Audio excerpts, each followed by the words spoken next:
Oddelili ste sa od svojho vedomého ja podporovaním určitých nepriaznivých emócií.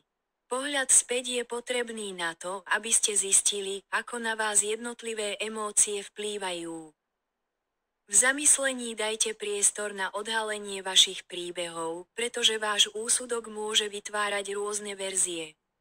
Vo vašej maske je veľa vrstiev, na ktoré zabudnete alebo si ich neuvedomujete. Ako ste sa premenili na dnešok?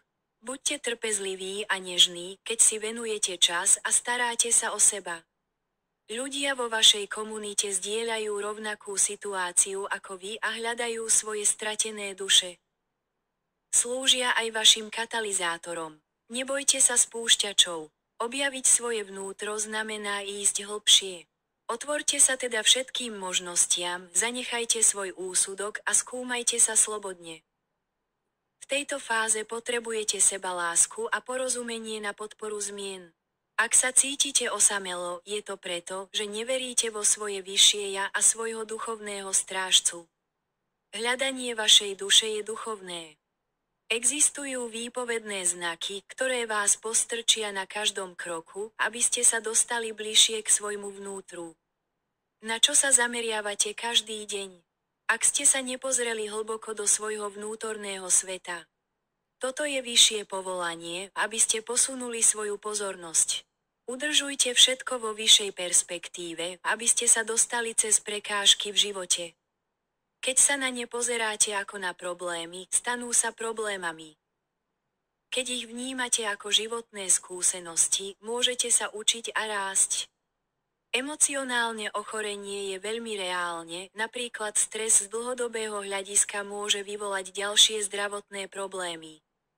Ak sa objaví stres, naučte sa ho radikálne uvoľniť, pretože ho nemusíte podporovať. Okrem toho zostaňte sústredení na precvičovanie sebauvedomenia. Máte rany zo súčasných životov do minulých životov, ktoré musíte prijať, aby ste ich zahojili. Prekážkou je váš spôsob myslenia, ktorý si ich nechcete uvedomiť. Ak si niekedy všimnete svoje negatívne emócie, sú to vaše rany z nepríjemných zážitkov. Vytvorením vnútorného priestoru môžu tieto negativity zvládnuteľne liečiť a vyhnúť sa budúcemu chaosu.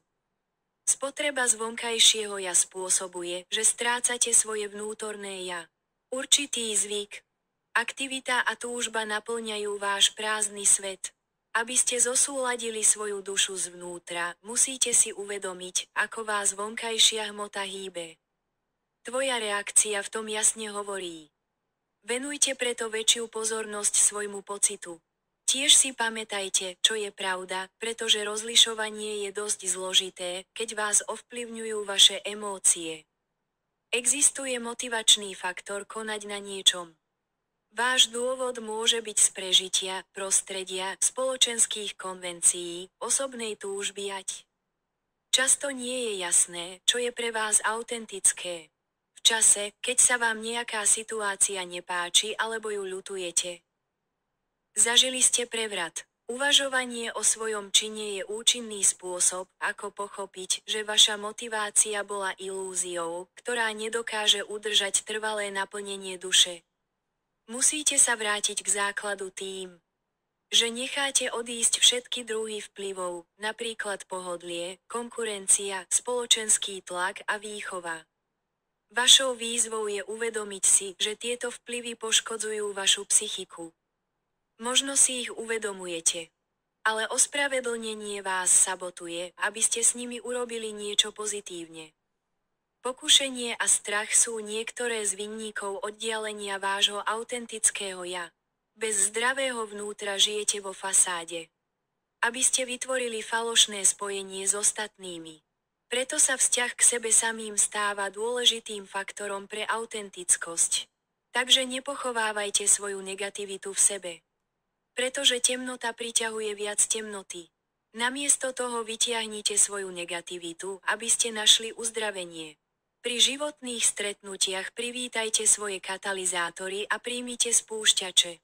Sú chvíle, keď musíte byť pustovníkom, aby ste sa mohli sústrediť na uvoľnenie toho, čo neslúži vášmu najväčšiemu dobru.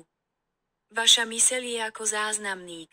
Pustite všetky svoje negatívne. Nevľúdne prehrávanie a nahraďte ich pozitívnymi emóciami. Vylezieš na tú horu a potom na ďalšiu, čo ti prinesie veľkú radosť. Váš pohár je vždy znovu naplniteľný. Plynúte ako voda namiesto toho, aby ste sa držali vnemov.